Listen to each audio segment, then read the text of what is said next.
বাংলাদেশের মাননীয় প্রধানমন্ত্রী জনাব তারেক রহমান খুব সংক্ষিপ্ত একটি বিদেশ সফরে গিয়েছিলেন। এখানে 3টি পর্ব ছিল। প্রথম পর্বে তিনি মালয়েশিয়ায় গিয়েছিলেন, সেখানকার মাননীয় প্রধানমন্ত্রী এবং রাজার সাথে বাংলাদেশের বিভিন্ন দ্বিপাক্ষিক বিষয়ে আলোচনা করেছেন। তারপর চীনের দালিয়ানে ওয়ার্ল্ড ইকোনমিক ফোরামের একটা অধিবেশনে যোগদান করেছিলেন। সেখানে ওয়ার্ল্ড ইকোনমিক ফোরামের প্রেসিডেন্ট এবং সিইও সহ বেশ কিছু ইনভেস্টরদের সাথে কথা বলেছেন এবং পরবর্তীতে চীনের রাজধানীতে চীনের মাননীয় প্রিমিয়ার ইনভিটেশনে গিয়ে সেখানে চীনের প্রিমিয়ার এবং প্রেসিডেন্টের সাথে বিভিন্ন রাজনৈতিক নেতৃবৃন্দদের সাথে বৈঠক হয়েছে। আমরা অভিভূত হয়েছি এই 3টি পর্বেই যেভাবে রাষ্ট্র বাংলাদেশের নির্বাচিত সরকার প্রধানকে সম্মান দিয়েছে, ভালোবাসা দিয়েছে, লাল গালিচা সংবর্ধনা দিয়েছে। এটি শুধু মাননীয় প্রধানমন্ত্রী না, বাংলাদেশের জন্য একটি বিশাল গৌরবের বিষয়। সব মশার বিরুদ্ধে সুরক্ষা দিতে এলো বসুন্ধরা এক্সট্রিম অ্যারোসল, মশার বিরুদ্ধে এক্সট্রিম সুরক্ষা। যখন একজন সরকার প্রধানের ক্ষমতার উৎস হয় জনগণ, তখন কিভাবে সেই সম্মান এবং আত্মমর্যাদা বিশ্ব দরবারে ফুটে ওঠে আমরা সেটাই দেখেছি।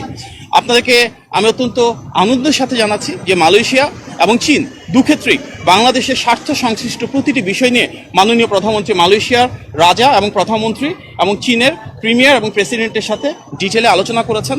বাংলাদেশের স্বার্থ, বাংলাদেশের সার্বভৌমত্ব এবং বাংলাদেশের বিনিয়োগ কীভাবে বৃদ্ধি করা যায়, বাণিজ্যের প্রসার কিভাবে করা যায়, কর্মসংস্থান কিভাবে সৃষ্টি করা যায়, পিপল টু পিপল কানেক্টিভিটি অর্থাৎ শিক্ষা, স্বাস্থ্য, কালচার, মিডিয়া প্রতিটি ক্ষেত্রেই কিন্তু দুই দেশের সাথে বিস্তৃত আলোচনা হয়েছে এবং এর পাশাপাশি বাংলাদেশের উন্নয়ন অগ্রযাত্রায় কীভাবে মালয়েশিয়া এবং চীন ভূমিকা রাখতে পারে সেগুলো নিয়েও মাননীয় প্রধানমন্ত্রী দুই দেশের রাষ্ট্রপ্রধান এবং সরকার প্রধানদের সাথে আলোচনা করেছেন।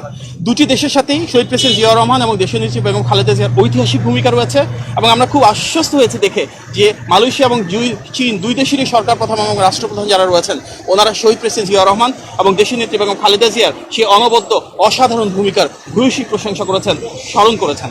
আজকের গণতান্ত্রিক বাংলাদেশে মাননীয় প্রধানমন্ত্রীর নেতৃত্বে যে অদম্য অগ্রযাত্রা রয়েছে, আন্তর্জাতিক সেই স্বীকৃতি সেটিকে এক ধাপ সামনের দিকে এগিয়ে নিয়ে যাবে।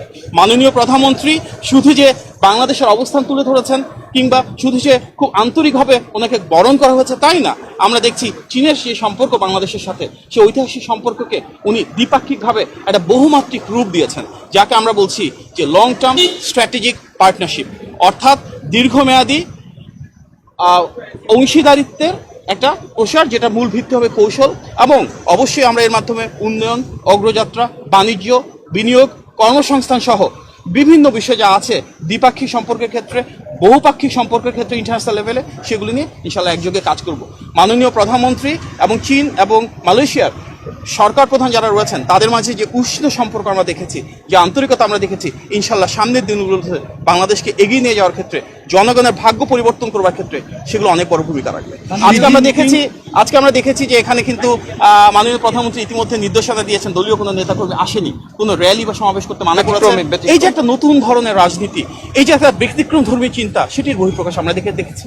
চীনের রাষ্ট্রপতি শি জিনপিং এবং আমাদের মাননীয় প্রধানমন্ত্রী জনাব তারেক রহমানের বৈঠক হয়েছে। সেখানে দুটি দেশেরই উচ্চপক্ষের প্রতিনিধি দল ছিল।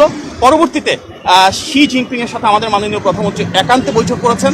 ওনাদের মাঝে দুই দেশের স্বার্থ সংশ্লিষ্ট অনেকগুলো বিষয় উঠে এসেছে এবং স্বাভাবিকভাবেই চীনের রাষ্ট্রপতি ভূয়সী প্রশংসা করেছেন শহীদ প্রেসিডেন্ট জিয়াউর রহমান, দেশনেত্রী বেগম খালেদা জিয়ার বর্তমানে নির্বাচিত সরকারের সাথে কাজ করবার জন্য অদম্য ইচ্ছা প্রকাশ করেছেন এবং বলেছেন যে সামনের দিনগুলোতে চীন অবশ্যই বাংলাদেশের পাশে থাকবে, বাংলাদেশকে সহযোগিতা করবে এবং বাংলাদেশের স্বার্থ সংশ্লিষ্ট বিষয়ে একসাথে কাজ করার জন্য ইতিমধ্যে দুটি দেশ ঐক্যমত পোষণ করেছে। দেখুন, এটি শুধু বাংলাদেশের ক্ষেত্রে না, মালয়েশিয়া শ্রম বাজার বিভিন্ন দেশের ক্ষেত্রে প্রযোজ্য। ওনাদের অভ্যন্তরীণ যে নীতিমালা রয়েছে, সেই ইন্টারনাল প্রসিজিয়ার ফলো করবার পরে যত দ্রুত সম্ভব যদি কোনো দেশের মার্কেট ওপেন করা হয়, তবে বাংলাদেশকে ফাস্ট ট্র্যাক করা হবে, প্রায়োরিটাইজ করা হবে।